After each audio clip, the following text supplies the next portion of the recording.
Welcome, everyone. My name is Nichel Anderson. I'm your host for my podcast show, Nichel Anderson Short Stories and Beyond. Thank you so much for joining me again for this week, where I wrap up my new epic story, Atlantis, that I started a couple of weeks ago for the month of February, where I am releasing this take of my position of describing Atlantis.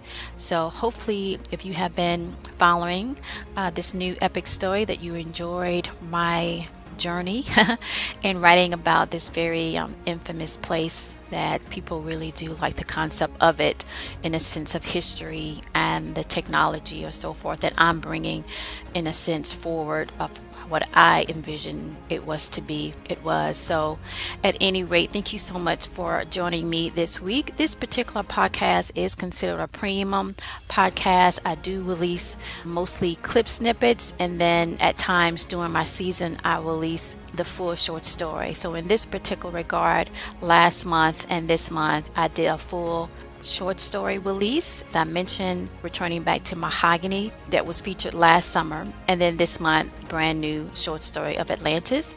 Going forward, I will return back to clip snippets, and to get the full short story when I do those, you will become a patron member if you so decide to get the rest of the short story. So I don't release the full short, keep you guessing there. And if you want to become a patron member, it will be a link in the description that you can click on to my patron page and so forth, where you can get that access. So this particular podcast is mostly featured on Mole, stands for Moments of Love in Ancient Egypt. It's based on my book, Mitzrayim. Now currently that particular production is in prep stage for the prestige return of Mole stage play, where the dates have not been announced yet, but will so in the forthcoming time, and I will let everyone know. I also have some apps. You can get that on the Apple Store, particularly this particular podcast. You can find that at the Apple Store, so go ahead and download that. That is free as well, and if you like it, please share it. Again, so this particular last week, I'm very excited about Atlantis. I'm excited by some feedback that I got, and I just want to be able to thank everybody for tuning in and forwarding it or sharing it with other people that have been. And if you really like this podcast, if you want to go ahead and log into Spreaker, I meant to say that earlier, but at any rate, go ahead and you can like the podcast. So if you like this particular one or even my other episodes, go ahead and log into, I think you have to log in to Spreaker. It's a free membership if you're not doing, podcasts or what have you. And you can log in, and then you can comment. Please make them positive. And you can like my episodes. So that does give me extra feedback, and other people that will discover my podcast to actually see other people enjoying it. I do see the stats on my end, but you can also show your support that way by leaving a positive comment and liking it as well. Okay, so let's go ahead and get some highlights for this particular part 3 of Atlantis. Now, during this time of the war family of Acobi, we have entered a moment of sudden unexpectancy to certain events that took Acobi and fellow Atlanteans off guard. So for this moment, we will mark the beginning of an unseen adversary determined to disregard the markings of sustained peace by anew of Kana, by the birth of the twins. Now fast forward into the now, they are rulers of the southern region, right, of Atlantis, and those that work in alignment to have balance in the galactical celestial platform in this solar system. And their birth marked the beginning of the hope of the blessing that Anew has sent to utilize Atlantis, the position that they are on the planet Tamat that we call Earth and beyond. All right, so that's what we're going to get into today. Again, I have my guest speakers, Mr. Reese Haynes and Brett Lewis. Their contact information, if you want to get in contact with them with any future projects or what have you, please reach out to them. Their contact information will be in the description link as well, right? So let's go ahead. Let's begin. For this week of my February 2019 feature release of Atlantis for season 2 of my podcast show, Nichel Anderson Short Stories and Beyond. For this week entitled Bonus Part 3, What is unseen can be mighty.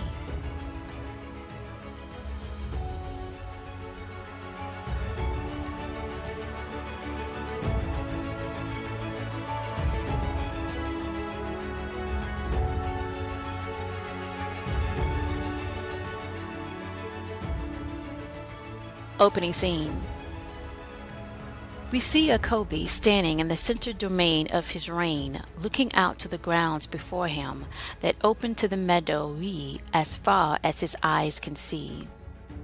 He was dressed in his royal robe infused with the colors of green, white, and golden maroons from the ancients before. His hair glowed with grayish patterns from the wisdom before into the wonders what is to be by choice. In the crown palace of leadership, the central domain of Atlantis, reinforced his position outward to oversee his territory, now divided up between his children. Still, he felt the weariness of those around him of the continuing dilemma of intergalactic disturbance by the constellations of 10. There were others sitting behind him, awaiting his next call to action regarding the constellations of 10. He finally turned around and spoke in authority of leadership. Acobi said, "We will meet with their forefathers of leadership to assure our mission forward for Atlantis."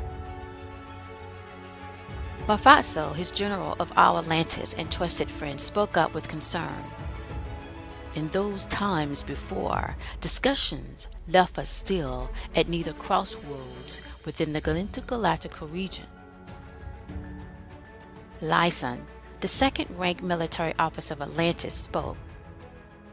Arche, if they be knowing to the deal forward outside of their reign, we shall see their persistence and their resistance to peace in our voyage through the pathways and Pleiades. Acobi spoke. Let us focus on the open Basu moment to reach for which we aspire within. Mafazzo and Lyson nodded before Acobi. Acobi spoke. There is another that we all must do at this moment of Atlantis mission, to break from the alliance constellations of 10. Everyone listened to what was the anew. Then Acobi spoke. I have embarked my son Metum and his Neom-rank officers to assist in the region from the north upon the entry into this realm. With such a force, our position to no longer comply with the constellations of 10 will be heard and followed. Immediately, all of the military advisors and the general nodded and responded. Arche. Immediately, all of the military advisors and generals nodded and responded. Arche, Arche. Meanwhile, we see Metum, the ruler of the northern Aspu region of Atlantis, and over 100 Atlanteans gearing up to protect the border and outskirts the far north of his rulership ordained by his father Acobi. For Metum and his father knew that some resistance will come upon them after the forthcoming meeting with the leaders of the constellations of 10. The movement of rule by Metum gathered up on their mission on land by animals for what would be called a species in future generations camels, domesticated. Metum was the leader as his officers followed, and the time they reached the area seemed as a half-apsu of time. They started to embark their strengthened line up against the border and set up for the coming Kingo shadowy hours. Within the moments, something not expected occurred. A wind blew up, a minute cloud of sand that neither Metum or the others could see. Suddenly, a bright light was shone through, and as Metum felt to swing his weapon, for he felt this was an unknown attack. With moments, the dust and sand engulfed his breathing, making him not able to stand up, and then he felt unwelcome hands on his arm to restrain him. Within moments, all of his men were subdued to the dust of sand.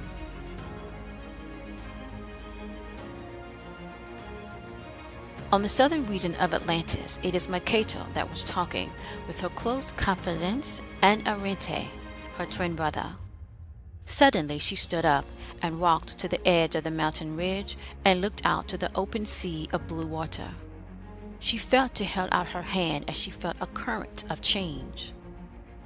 Arinte was the first to speak up to his twin sister. What do you feel to be so at this moment? Then Makato turned around with intensity in her eyes as she spoke.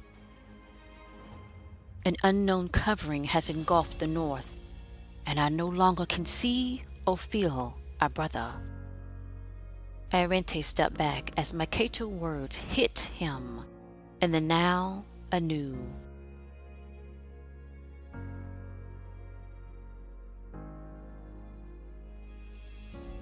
End scene.